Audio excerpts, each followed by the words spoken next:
welcome to a Buy Round podcast special.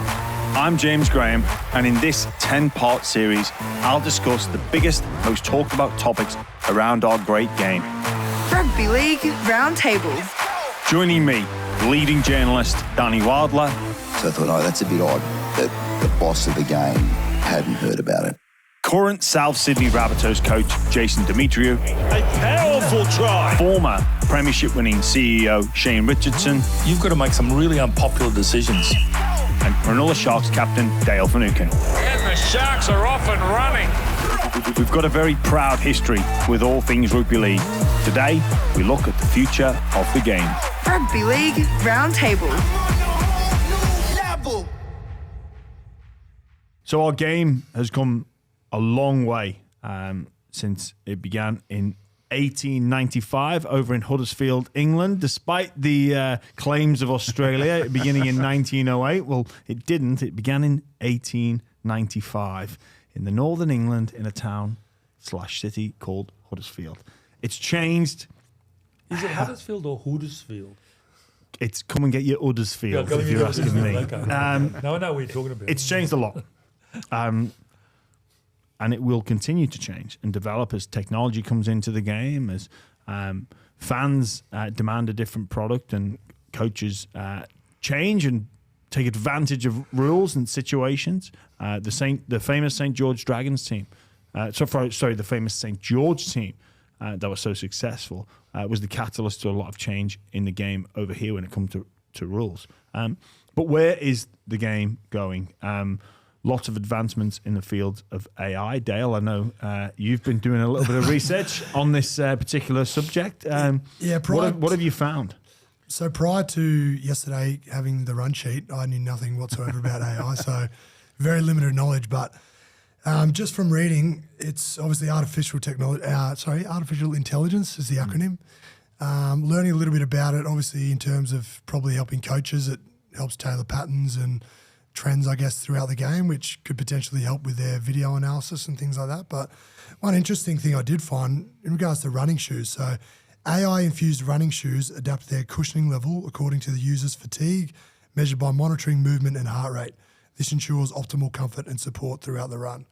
So I just feel like that's a really interesting thing moving forward with our sport in terms of looking at marginal advantages that anyone can get, whether it's team or individuals, that's sort of the way that the game's heading. Yeah, using technology to tap into those marginal gains, reach your genetic potential. I think that is big, where the actual the training aspect and then also on the field. I know pretty much all the top runners now, if you don't wear a certain branded shoe, which I'm not going to name, you basically don't compete, because the technology within that shoe creates a more efficient running economy within the runner. So it creates less fatigue, and then therefore you've got the ability to go further for longer at a higher speed. It'd be interesting to see how training will look in the future. I've been to a gym in the city here where you don't pick up the old traditional dumbbells or barbell.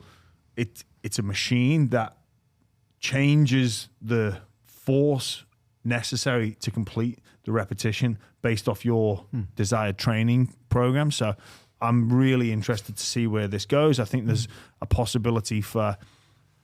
I do like to look to the future, and I can envisage a game one day where we have a smart field with smart shoes, smart jerseys, a smart ball in a smart stadium, and perhaps a quantum computer at the side of the field, which is basically the referee. Hopefully I'm gone by then. You don't like that? No, well, we'll talk about the game and the changing in a minute, but, the game's changing to the absolute fabric of the game can change with it. So I think we've got to maintain the fabric as much as possible. And I understand the computers and I understand all the things.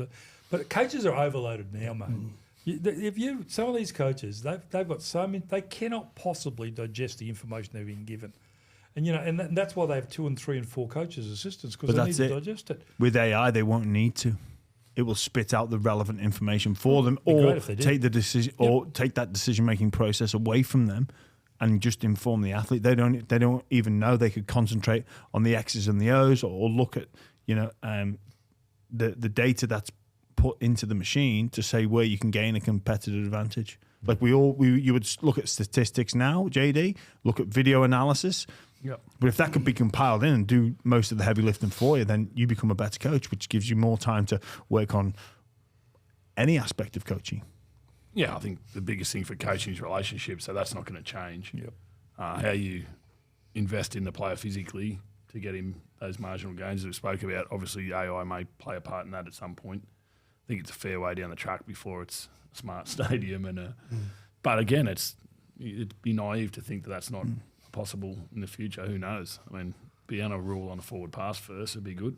It's probably the first step. Well, that's probably going to require some form of technology and an advancement from the regular steeding that we see on the rugby league fields. And the bloke at the pub will still say, that wasn't a forward Yeah. pass. 100%. The machine's faulty. Don't start that crap. I know what a forward pass is. But then does that Won't take pass out the pub test, mate? Does that take out the human experience of, like you say, if it is all automated, then you're going to have the sir or That's get them one on of my side. They've points been doing it all later day. on. That component of the game is going to be taken away from it if it's all everything's 100% correct. It will be, Dale. So we need to be careful what we wish for because I think we've become obsessed with getting every decision right. Yeah, we and do. if we do that, we take the emotion out Correct. of it. In England, Why have we become obsessed with it?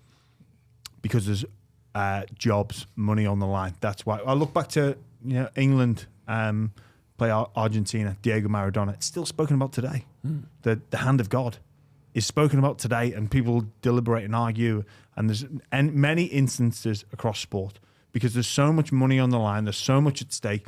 Athletes, coaches, fans, administrators, all the stakeholders at play put so much into this that you almost need the correct result. My point about it, though, is, and I understand, and we'll probably get on this topic later on, but we've gone too far now because at the end of the day, the beauty of our game are the errors and mistakes that happen by players. They're always going to happen. And always referees are going to make mistakes. My thing that amazes me, the press wants to jump on about the video. They don't talk about the number of times that the ruling's been overruled because it was wrong. They talk about when it was a mistake made that they didn't pick up. But out of 100, there might be 2 or 3 where that happens. But there's 93 more that were actually decided by it. So all I'm saying about technology, the value, the abuse of referees, all comes back to the bottom line is it's what we do. Why do we boo? No referee gets cheered on the field. No referee's ever going to get cheered. They don't go out there because, mate, it's part of the pantomime, as you said last night.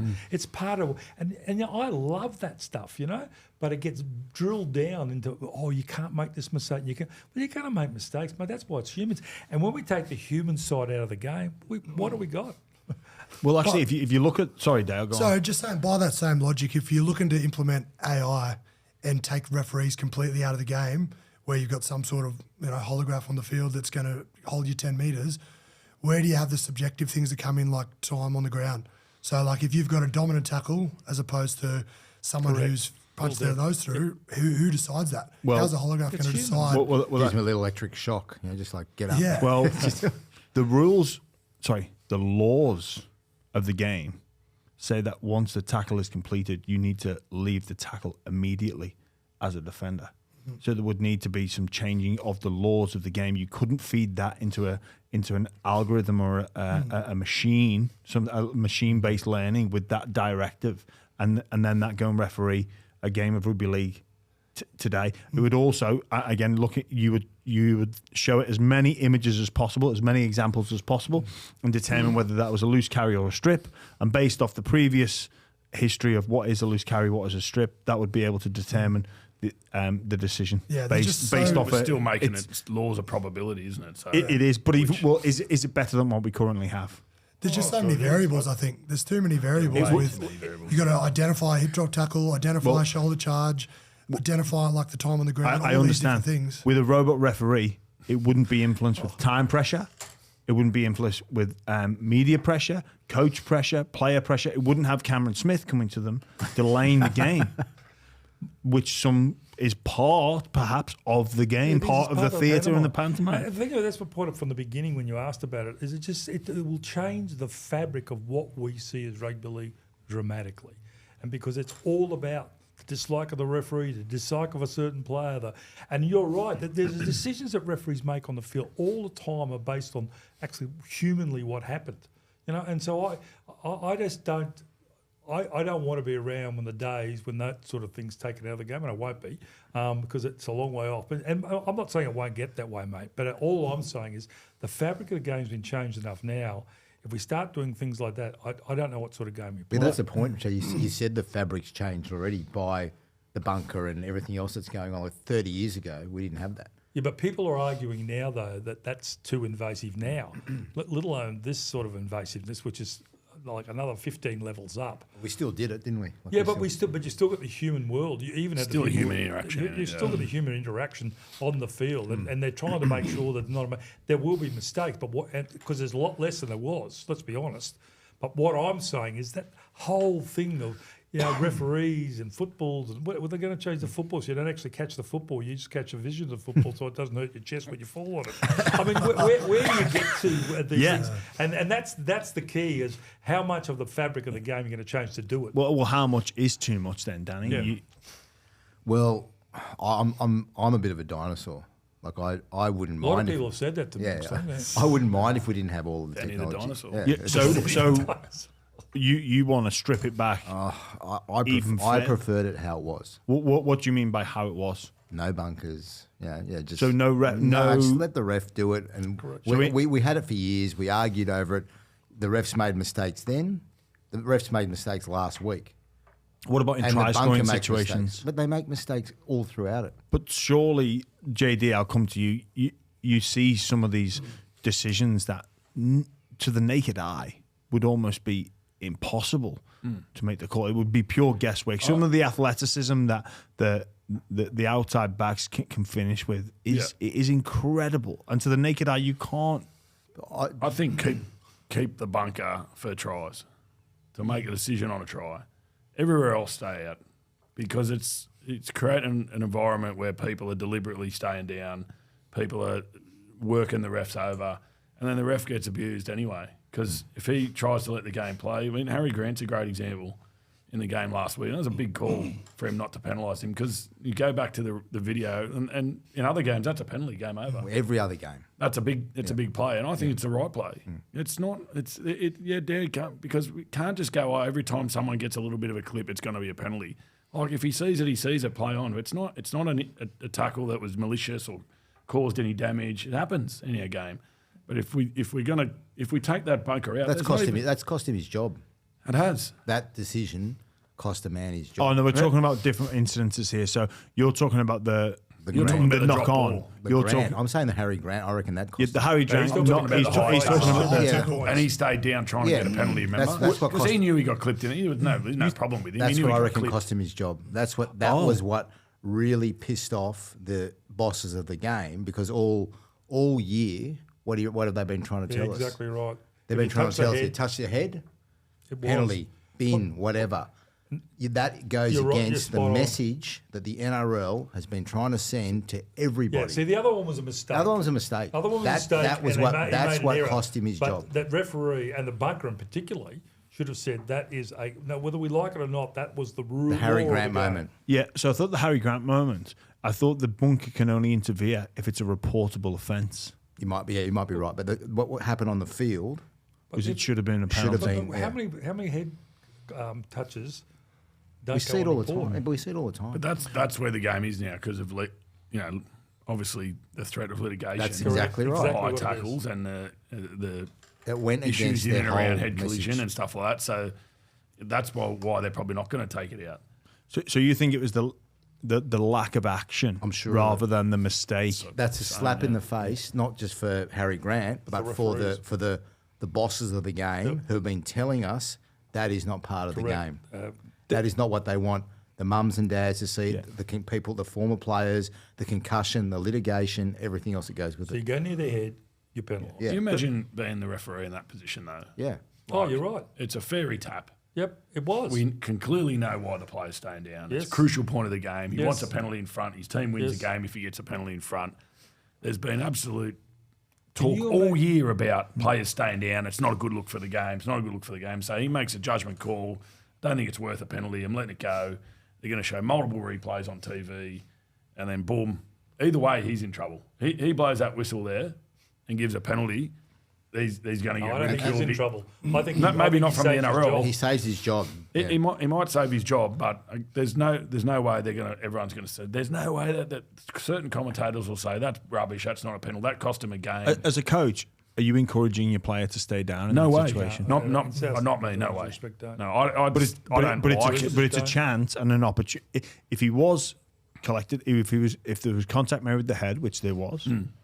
Like, have we not set up the environment now to take advantage of that? Yeah. And as a competitive coach, it is to the letter of the law a penalty. So why not take advantage of that rule? Yeah, it's not. It's something that the players will just do. You know what I mean? There's lots of things the players do that you don't coach. You know that is just the competitive nature. At the moment, boom, I know it's hit me high. I'm going to get a penalty here. You don't say, right, boys, if anyone touches you on the head, I want you to stay down. You don't need to say it because they're going to.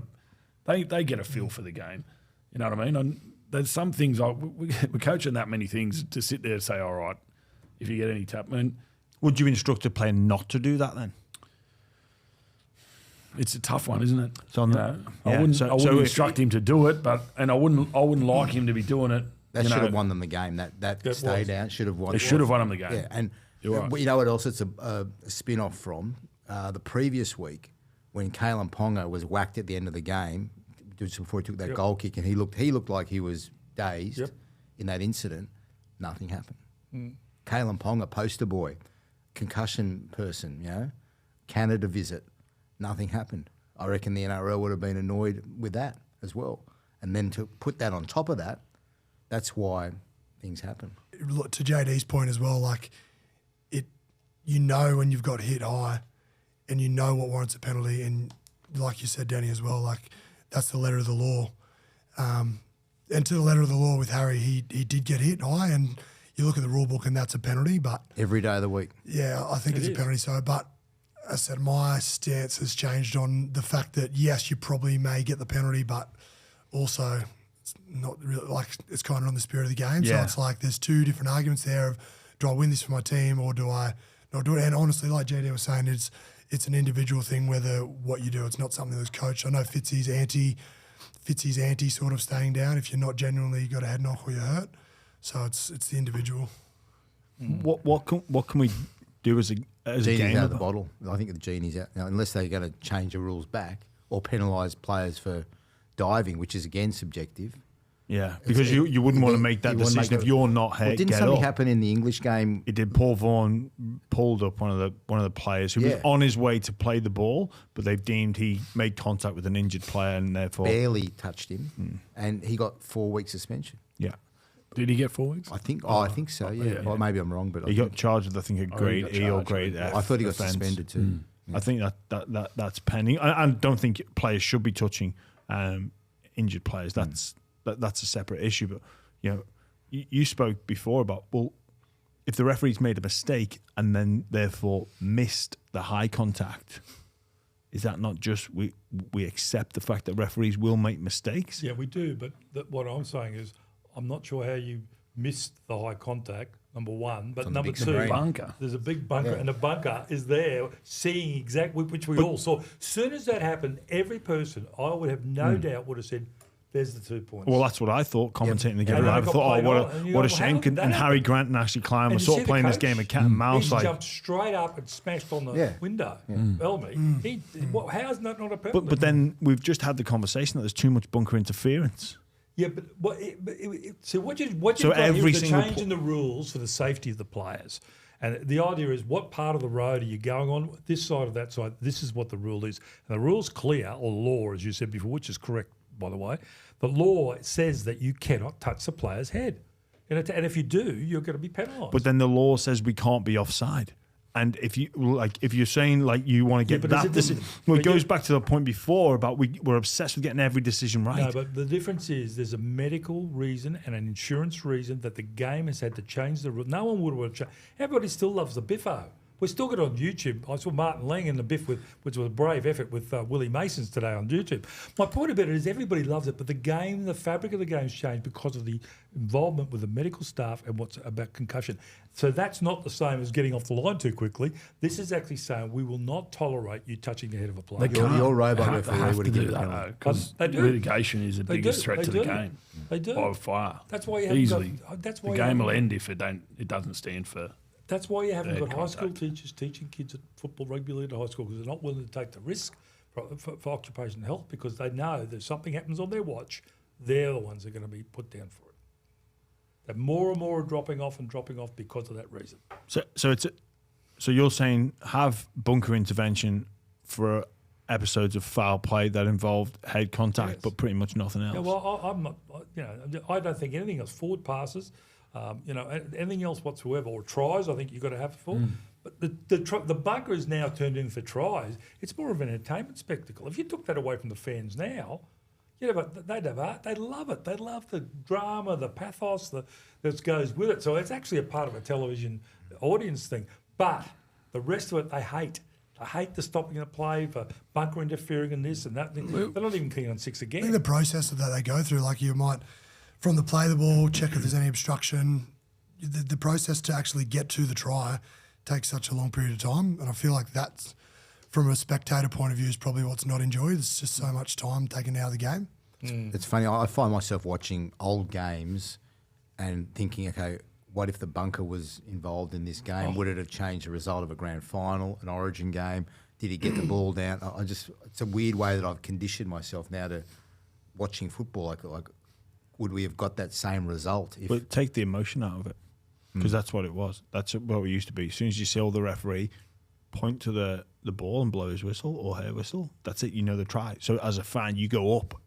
Yeah. As a coach, you go up. As a player, you go up. As a broadcaster, Now we wait for try confirm. That's what you're waiting for. Hang on. But you missed a really important point here too. Let's be very, very honest about it. Gambling is a major part of this game. And in the old days, games were influenced. And if you don't have to talk to any of the bookmakers, they can tell you, whether it be Knights or a few other people, I'm just telling the truth, they knew the game was being influenced before it because of the crash of the market that went into it.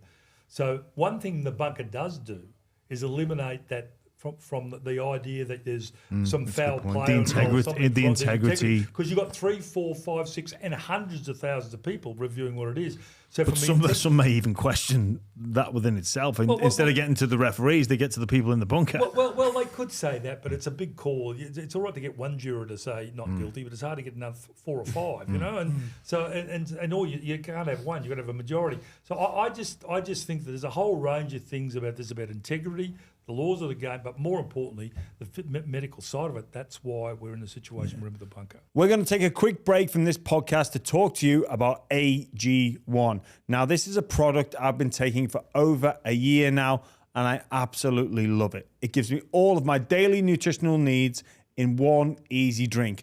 All you have to do is put in 1 scoop of AG1 into a nice cold glass of water, and you are set for the rest of the day. The cupboard has been cleaned out of tablets and powders because all my needs are met by AG1. The power of routine cannot be underestimated, and we all know how small habits lead to big wins. Some of those big wins for me have included better gut health.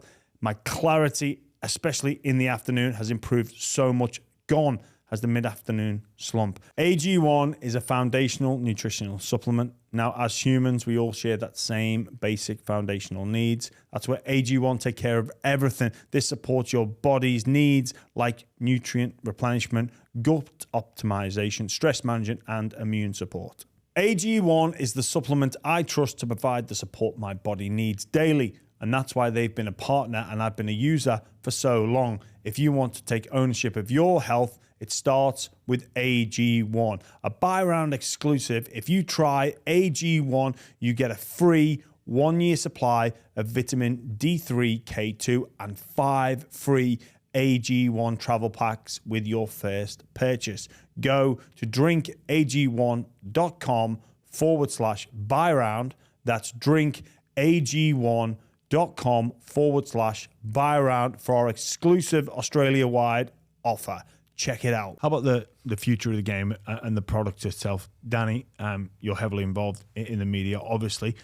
We have seen change, I believe, to suit the media and its coverage and its ability to leverage advertisements. Even the bunker itself, it gets used so frequently, I believe, because it's sponsored. It's a monetization of the game. Do you see the media having influence? I wonder whether to shape the future. We might see 4-quarter games. I agree. I mean, that's a great way to put ads in, isn't it? I mean, if you want to get more money out of the game, that's a very. I think David Gingell, who used to be the boss of Nine, was for that a few years back, saying, well, if we want to get our money back on this investment, we need more ads. We need more breaks in the game. Well, you need to take the small players out of the game then. You may as well. Too much advantage. Oh, of course the game will just be dominated by anybody who's 6'2" and 100+ kilos because there's no fatigue in the game. If you add in 3-4 minute stoppage at the 20-minute mark, we may as well kiss goodbye to the. We get a lot of stoppages now. Yeah, but they're not. There's still periods of 5 or 6 minutes with ball in play, then there'll be a 30-second stoppage, and then it could go 7-8 minutes ball in play. Like that, a complete stoppage would Changes make the fabric of the just completely So, changes. so a 2-minute break, say, for ads. But I think that you're getting that opportunity when tries are scored now. Like by the time the bunker try confirmed, there's plenty of time for Captain's ads. challenge. Like, there's more again, time for ads now than there's ever been. I don't think you can cut away from a whole broadcast. Whereas if you had quarters, I'm just saying that it might be a way to get more money into the game. Yeah. I know it doesn't sound right, but one of the ways to get more money in the game is to try to encourage people to come watch the game more. I think that's our biggest challenge. It's too good on TV. Such a good game on TV. I watch far better now. most of my football almost all of my football on TV. Yeah, it's a great experience on TV, but how do we, for the players and for the atmosphere and for the product, we still sell out. The biggest games still sell out because people want to be there and they want to experience it. So how do we make that happen more often without, if there's more stoppages, it's less likely to get, there's even more likely crowds aren't going to come. But it just changes the game too much. As you said, like that fatigue factor, you got guys, middle forwards who are coming off around that 20, 25 minute mark. They're then getting a rest and refueling, going, I can go again. They might punch another 10, 15 minutes out as opposed to them coming off at that period. Like Rich said, change interchange. You change the interchange. Yeah. I mean, so many different variables that you would change, but You would have to. yeah, Well, look, advertising. it would completely change the body type Yeah. and the scouting. Yeah. So if that was to come in, say at the end of the next broadcast deal, at the start of the one after the one that we currently have, you as a coach now would start you would almost not shred the recruitment plan, but go, okay, we need to start looking for different style of athletes. Did we have to do that when 6 again came Yes. in? Was that a change in recruiting? I don't know. Yeah, but why was it brought in though? To speed the game up, to bring fatigue into the game, to create opportunities for the small man to have some more say in the game again. You go back to when South won the comp in 2014 with a 10-man interchange. Even going to 8 made a big difference. You getting those 2 less stop you rolling on 2 massive blokes taking them off and on in one half. Do you reckon it's changed the ball in play time? Because that's such a big thing that coaches look at these days is how many minutes the ball's in play consecutively. Like, do you think that the 6 again rule has changed that? I wouldn't. I'd have to look at the stats this year. I think this year would probably give us a better indication whether there's more ball in play or less. I think there is a little bit. I don't think it's a massive difference though. Me personally, I'd rather go to 6 interchange and bring more fatigue into the game. I agree. I think you're going to get. I think it'll be easier to referee, and I think it'll open the game up. It's a medical more. reason why it's not that though. Yeah, Because more fatigue creates more injury, More injuries. More injuries. It's a players' union thing, really. That's they're worrying about the fatigue on players, especially the number of games we play compared to some other sports. yeah. So that's why the interchanges the numbers is out. But I agree with you. It changes the complete way. I'll tell you what it's changed too now. It's changed the complete. 10 years ago, if you didn't have 115 kilo front rowers running around in your pack, now, mate, your 105s and 100 to 100, they're the middle forwards now. They're 100 kilos. And, look, Cam Murray's at 96 kilos. It's changed the way the body of the athletes because of the way the game's changed. Yep. And so it does. You're right. It would change your recruitment policy if you change things like that, particularly the forwards. It would change dramatically your recruitment policy. But you have things that complement one another. For every Cam Murray, there's a Tom Burgess. Yeah, of course. Yeah, but that's where I love where it's at the moment, because bringing it down to 8 brought the smaller men back into the game, or the smaller middle forwards back into the game. So you're getting your ball playing locks that are having a big part in the game now, and you're getting opportunities for them to, those guys with footwork and speed that make a real difference. Your hookers are probably a bit more creative now.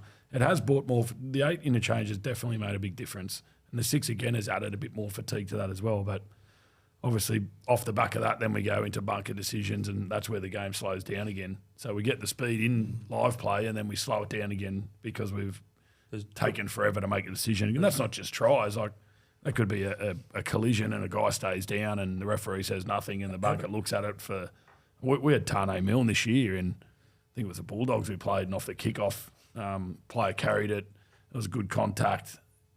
He went down and ducked his head, and Junior Totola hit him because he ducked his head, squashed his neck, and he hurt his neck. And the bunker reviewed it. The referee was play on. Then he called him out and said, I'm putting on a report. He was still down, so they reviewed it, and then they called him out again. I remember that game. It been 3 times that he got called out because and that goes back to Richo's point. They're doing that because they're worried about making sure that they're taking the collision and the head knock seriously. And it goes to judicial. We lose a player for 10 minutes. The knock-on effect of that is they enact their 18th man and they get 2 free interchanges out of it. Makes a massive difference in the flow of the game. And then he goes to the disciplinary and it's a fine. It's welcome to rugby league. Well, they're protecting their asses. What about if you took a player off the field, made it 12? For each team, like change your game. Completely changed. Wow, that's a spanner in the works. What's wrong with our game though? I'm just do we tinker with it too much? Yeah. It is going to change, but is it an obsession with change? Have we got a problem with that? I think we've taken away, as a young coach, I think we've taken away the ability for coaches to impact the game.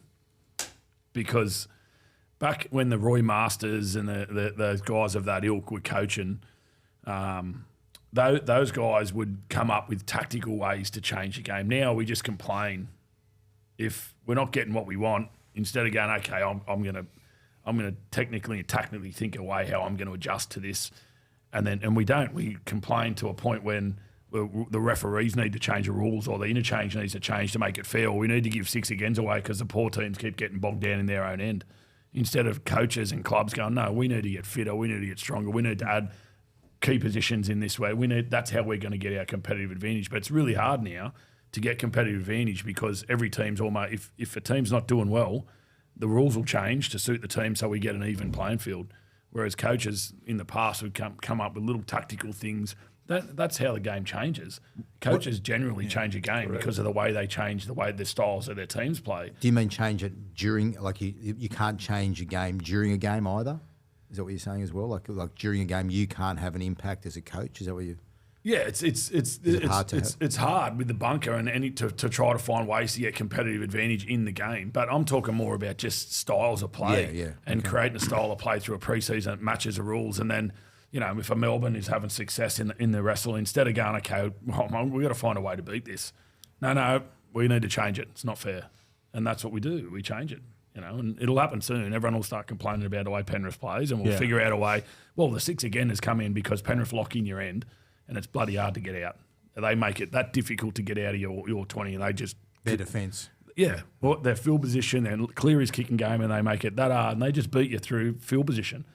And we've got to come up with a way, how do we beat that? And then the competition becomes... You don't need to change the rules. Yeah. Well, it's up to me as a coach and other coaches to go, no, we need to find a way to do this. I guess the broadcasters and the game administrators get worried about the impact of the product that it has because there's not enough innovation in coaching. So it's like, we'll do your job for you by punishing them rather than rewarding you for those innovation and the tactics that will come with that. Trust the coaches; they'll figure it out. It always swings around. You'll find a way to get it done. What annoys me? Who are they in the NRL that can change the game? You've got people like Bellamy, Bennett, Demetriou, trying to get. And the NRL, you tell me in the NRL who's got the knowledge to be able to change the game other than having a beer on Friday night with your mates who say that that's not good enough, it needs to be quicker enough. So you're saying there's not enough football knowledge? Absolutely, there's not enough football knowledge. And the football knowledge in the NRL has been massive over the years, but they're making rule changes not about the game. They're making rule changes about about what the sponsors want and what the television want.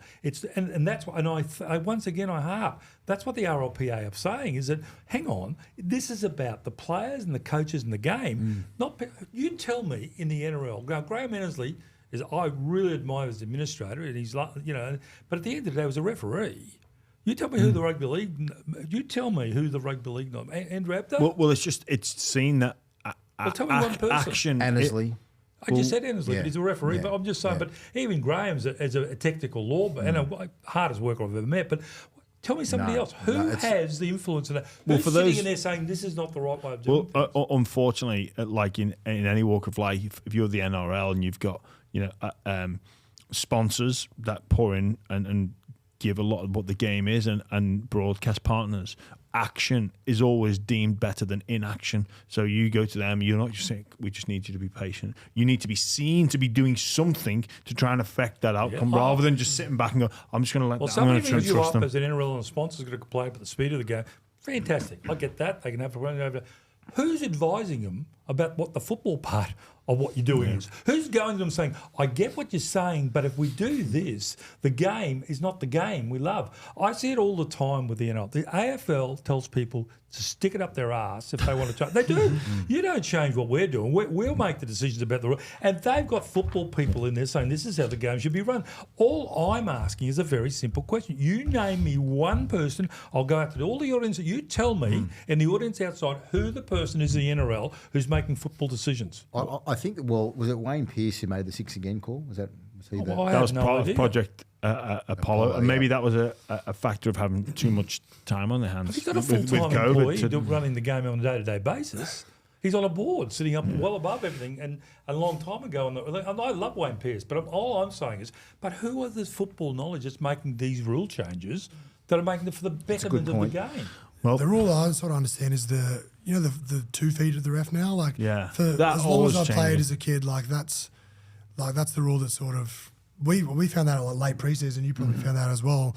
And all of our lives we've been going, all right, 1 foot in front, one foot back, and then now we've got to, and it seems marginal. It's only half a step, but it's significant because that's going to give you away a penalty when you're trying to, like you say, Penrith tightening up and flying off their line inside that 20. That's the area where it counts, and that's where you give penalties away. Well, just quickly, we spoke there about the product being better on TV to watch at home, and JD, you made the point about the atmosphere. Well, it used to be you go to the game for a better experience because of the atmosphere. Well, there almost is no atmosphere now. Well, Rich, I'll come to you quickly on this point about a game administrator. What can we do to bring more fans back to more games? The numbers have been up, but it doesn't compare to what we see in the rival code of AFL come finals time. Well, I'll give you a statistic, okay? Here's a statistic. How many extra people do you think went and watched games in Brisbane this year compared to last year at Suncorp Stadium? Numbers of people. I'll give it to you. So you don't. 325,000 more people went to games in Brisbane this year than last year. If you work that on the average ticket prices, around about $12.5 million worth of extra income in the gate.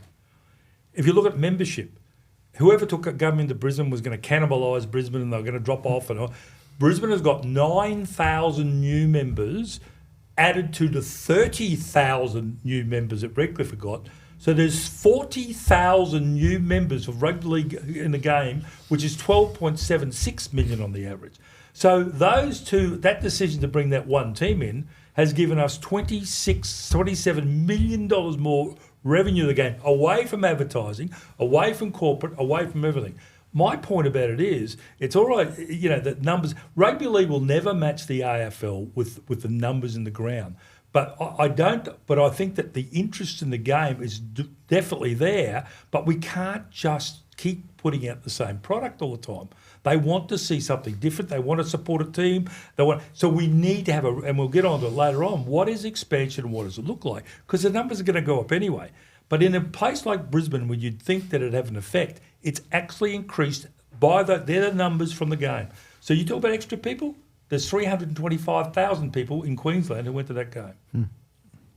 And 40,000 people who bought memberships at an average of $275 a membership. What about for fan experience? Yeah, well, that's what we spoke about the other day, because bringing battles between teams, Dolphins the in rivalry. creates a Hull rivalry. versus Wigan. You know, and Hull versus Hull KR. We're talking about 300, how many sellout games had the Dolphins had, whether it be versus the Cowboys or the Broncos at Suncorp? Was definitely 2 when they played the Broncos. So, well, they averaged 24,000 this year in the ground.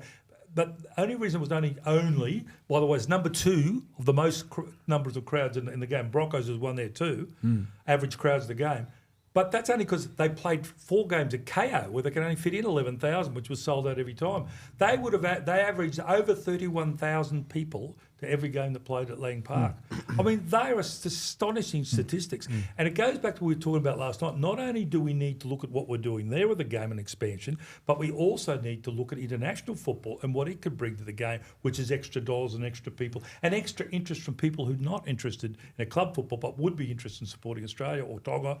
Look at the number of Tongans and Samoans that come out of the woodwork. There's not that many of them in Australia, but they're all at every game. Richard, you remember the Super League days. Yep. Remember the whole catchphrase and the catch cry was to make it an event. Yep. Do we think we've made it? We haven't really, have we? No, but I think that was that the wrong way? The family day out. With all due respect to Rubes, we're going to play in Hong Kong and Dubai, China, and everything. It was all bullshit.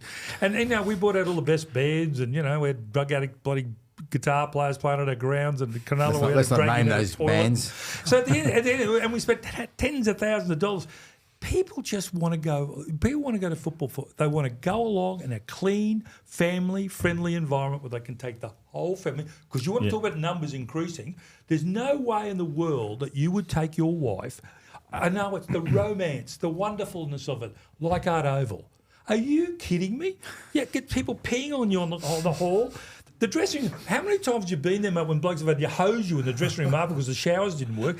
This fallacy, I know it's a lovely ground to watch rugby league for blokes, but if you want to increase your crowd, women will not go along. And I don't blame her. I don't want to go along.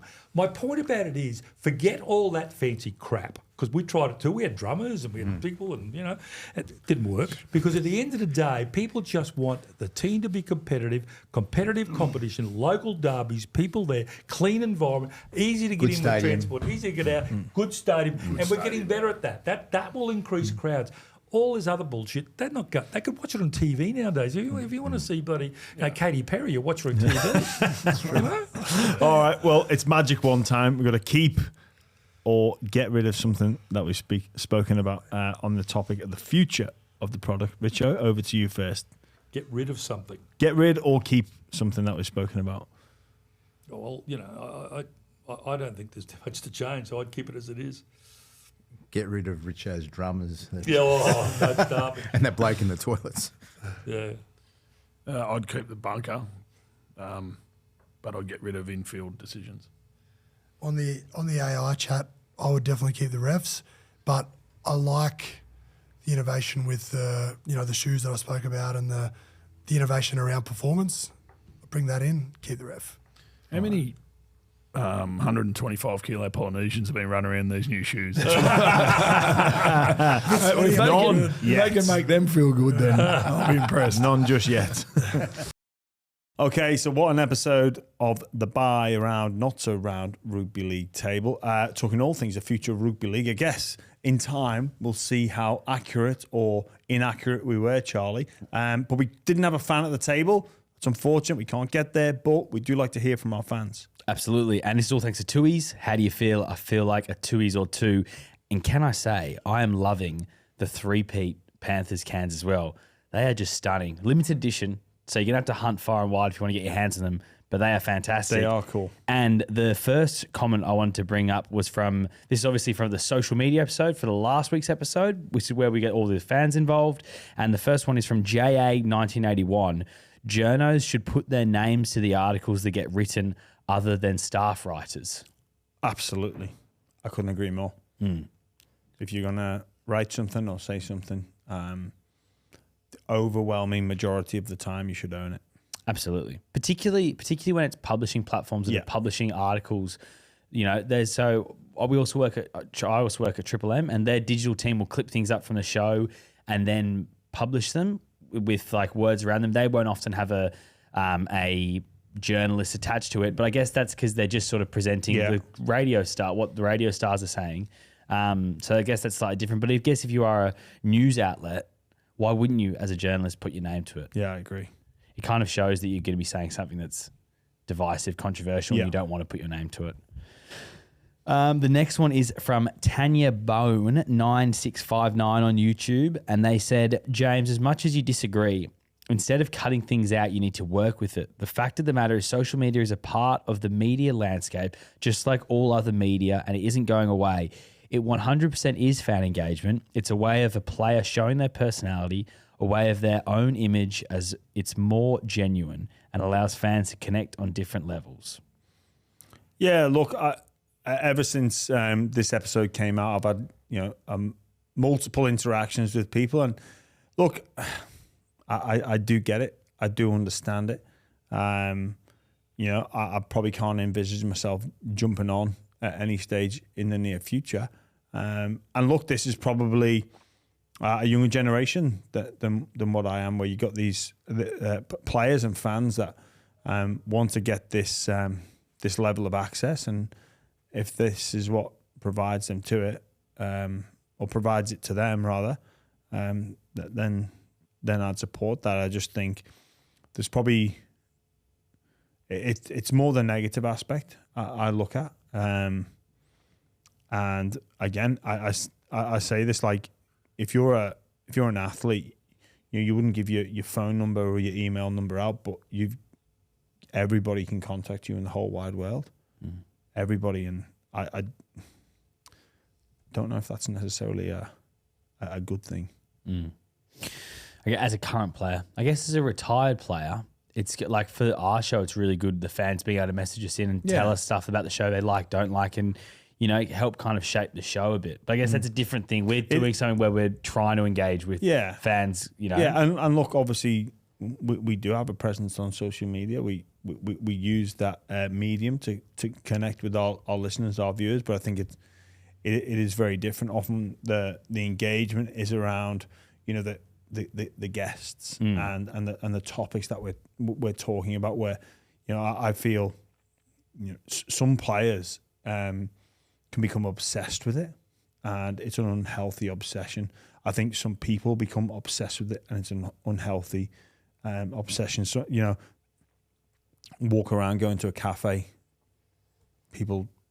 friends, couples meeting up at restaurants, cafes, wherever it may be, and both parties are on their phone and they're looking at other friendship groups on WhatsApp or just mindlessly scrolling. I'm like, I think people should be a bit more present, and I've seen where players have just become obsessed with what everybody out there thinks about them. All the comments on, they might do an in-house club interview, or a story goes to some of the other media landscapes or media channels, and they want to know what everybody's saying about them. And I don't know if that's healthy. I think used properly, social media can be informative. It can be insightful. It can give you that legitimate fan engagement and a bit of behind the scenes access. But I don't like the lack of presence that a lot of people show. One positive thing about social media, which I don't think we got to, because it's kind of not really rugby league related. Like, you see fundraisers and stuff every now and again for rugby league players, but like GoFundMe is a social platform. Look, I think it's a bit of yin and yang, isn't it? Yeah. Look, Charlie, there's pros and cons to pretty much everything that we do in life, and look, maybe it's me being me. Look, I don't want to enter into that world for I like to be present in a number of different reasons, but I'm not discounting the fact that there's some wonderful work done. There's been regimes toppled because of the power of social media. People can get together. People can find like-minded people. There are so many positives to it. But it's a little bit of like you say, a bit of yin and yang, bit of positive, negative. But that's like everything in life. Yeah. All right, we'll do one more from YouTube as well. Faraz Alam 5772. What nonsense are you guys on about? Whether you like it or not, understand your audience. Yes, social media can be a bad place, but so is the real world. There really isn't much of a difference. People don't only use social media for communication. People use it as a platform to inspire and promote any business they have going on. It's not just about communications with friends. It's far more than that. Off. What nonsense. Mate, there's no better place to come to nonsense than the background. That's part of life. I enjoy talking nonsense at times. But on a serious note, for that listener, to say there's not much difference between the real world and social media. That's nonsense. That is one of the biggest bag of bollocks you're ever likely to hear in your life. Like, are you joking? The way people, it's not a natural way to communicate to people. Like, when we communicate with people face to face, like we're looking at social cues, we talk, there's body language, there's interpretation, there's tone. Like, you don't get that when you're on a screen or behind a keyboard or on a pad on a phone. Like, it doesn't. People say things to people via social media that they would not say in person. So to compare it and say there's not much difference, that is just ludicrous, just wrong. Yeah. It's not even like, it is wrong to suggest that. Yes, I agree with you about there's plenty of pros to social media. There are, and there's plenty of positive things that have come from it. But to compare the real world and the social media world, in fact, I think it's what some people say on social media. It's way more divisive, and I think that reflects through society now, because people think they're talking on social media. It's not, and even when, and I've actually spent some time sort of researching this, and when we talk to one another, and you can like this or disagree or not like it, but how we conduct ourselves with one another when we're face to face, there's always like, you've got to be careful what you say, because there's an immediate threat of violence if you threaten somebody, or if you say something outlandish, you character assassinate or name call the person that you're speaking to. There's a threat of retribution or violence or action back. Not just like, well, some people would do that through using their words as well. But it's very, Charlie, if you and I are speaking here and we get controversial and say things towards one another that are hurtful, there is an immediate reaction in terms of like the violence. But if I'm just typing that to you and you're in an unknown location, or I don't even know it's you, like we talk differently to one another on there. That's indisputable. 100%. That's all we've got time for. Then another great edition of Tui's Mailbag. And we do really, really do enjoy the engagement. And I think that highlights, we're not looking for people that necessarily agree with what we have to say. I love the fact that people challenge our views and challenge my views. I think it's really important. I think that is part of engaging in positive conversation and questions myself, what I think, what I feel. And again, I have probably come to a little bit, especially after the release of that episode, with engaging with fans around their feelings about social media. And, I'd hold my hand up and say I do focus on the negative of it. I do. I'm happy to admit that. And I forget that there's that positive element to it that, people do enjoy. Great documentary about social media on Netflix, The Social Dilemma, which is fascinating. If you do want to... I have seen that. It's good. It's on Netflix. Great doco.